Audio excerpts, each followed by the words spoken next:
زمانم عمران خان ما ته محبوب دی، زما خوښ دی، زما لیډر دی، لیکن دومره ګیا ګزرنه چېرې چې وي زما د عمران خان متیازم خوښې دي. هلکه چې نواز شریف ما ته خوښ دی، زما لیډر دی، منم. دا یو خبره کوم، یو سړی چې چا پسې روان وي، یو سړی چې عمران خان پسې روان دی، زما محترمو هېڅ کس تا نه غواړي چې زما لیډر دی بدي د هغه په ذهن او په زړه کې به هغه ښه نو دی ورپسې روان دی که نه. دا خو منې که نه، یو سړی ستا په ذهن او په زړه کې ښه دی نو ته ورپسې روان یې. نواز شریف ستا په ذهن او زړه کې ښه دی ورپسې روان یې. عمران خان ستا په ذهن کې ښه دی روان، ورنه یو کس داسې نه غواړي چې هلکه زما لیډر دی پلي دی. دا څوک غواړي؟ څوک غواړي؟ لاس اوچت کړي، اواز نه راځي. عیسی علیه السلام مبارک په لاره تېرېده چې ویې کتل یو سړی دی، نوجوان دی، په باغ کې لګیا دی. دا نوجوان عیسی علیه السلام ته وایي حضرت د الله نه وغواړه چې د الله د عشق نه ماته لږه ذره میلو شي.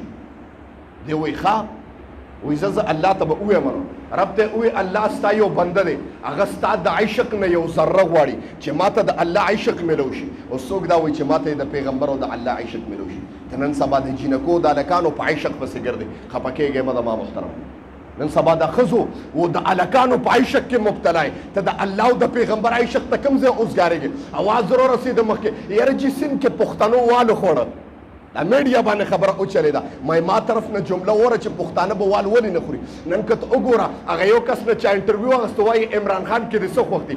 یاره جي وي زما د عمران خان متیازم خوښې دي، زما د عمران خان متیازم ډکې او تشې متیازم خوښې دي.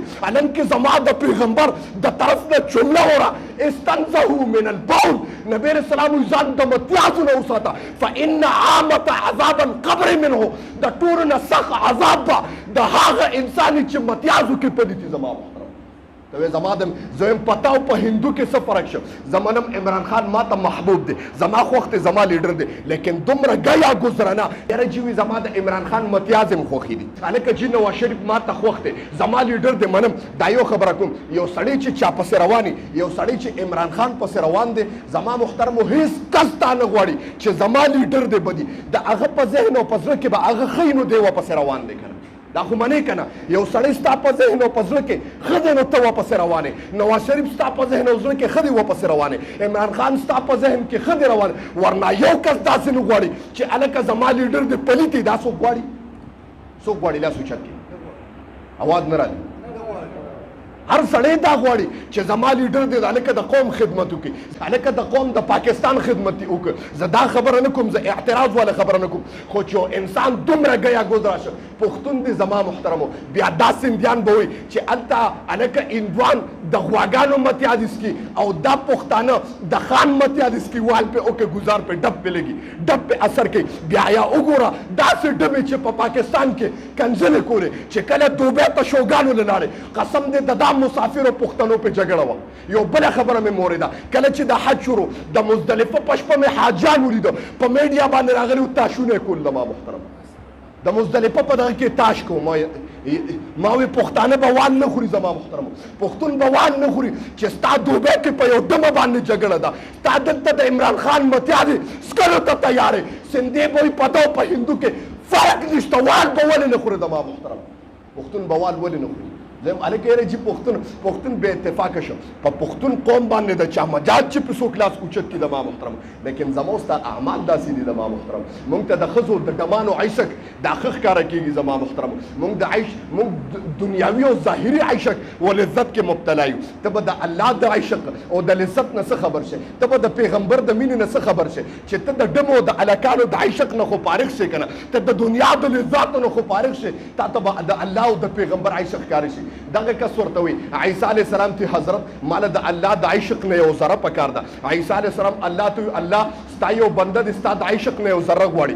زما رب وفرمایل ورته ووایه برداشت په نه کړی شي. دی راغی دوباره راغی وایي زما رب وایي چې برداشت په نه کړی شي. دغه نوجوان وایي قسم دی د دغې ذرې نیمه حصه پکار ده. بیا رب له لاړه الله کس ما ته ډېره التجا وکړه، ستا د عشق نیمه ذره پکار ده. زما رب وایي ځه ور مې کړه. دغه عیسی علیه السلام زمانه پس بیا تېرېده، تپوس یې وکړه دلته یو نوجوانو چا ورته وایي حضرت ها یو نوجوانو سم دمو، لیکن اوس لیونې شوی د ساراګانو کې ګرځي. دی. عیسی علیه السلام دعا وکړه الله هغه نوجوان چې ستا عشق ورته نصیب شوی دی الله ماته نه ښکاره کړه چې ستا عشق په ده باندې څنګه غلبه کړې ده. عیسی علیه السلام ته زمار وي ورشه په یو غره باندې ناست ویې ګوره چې عیسی علیه السلام ورغی ویې کتل هغه ولاړ دی اسمان ته لاس اوچت کړی دی لاسونه یې داسې کړي دي اسمان ته ګوري. عیسی علیه السلام ورته اواز وکړه ها نوجوانه دې نوجوان غږ ونه کړه نږدې ورغی بیا یې اواز وکړه نوجوان د طرف نه جواب رانغی حتی تر دې عیسی علیه السلام د لاس نه ونیو داسې وړکو هغه نوجوان د طرف نه جواب نه راځي. زما رب ورته ګویا د بره نه اواز وکړه او عیسی او زما پیغمبره ته د لاس وړکولو خبره کوې که دا نوجوان په عره باندې زما دې د خپل ذات په قسم که دا نوجوان ته په عره باندې اوس ته دې به د ذهن وړل کېږي زما محترم ټول څوک سره سبحان الله.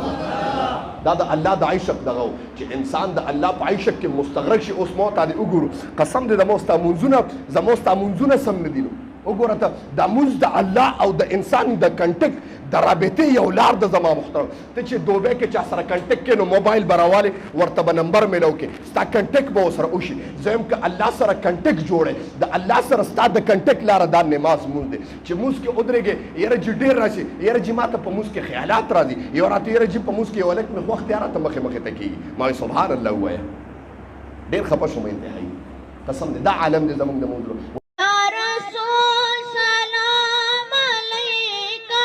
या हबीब सलाम अलैका सलाम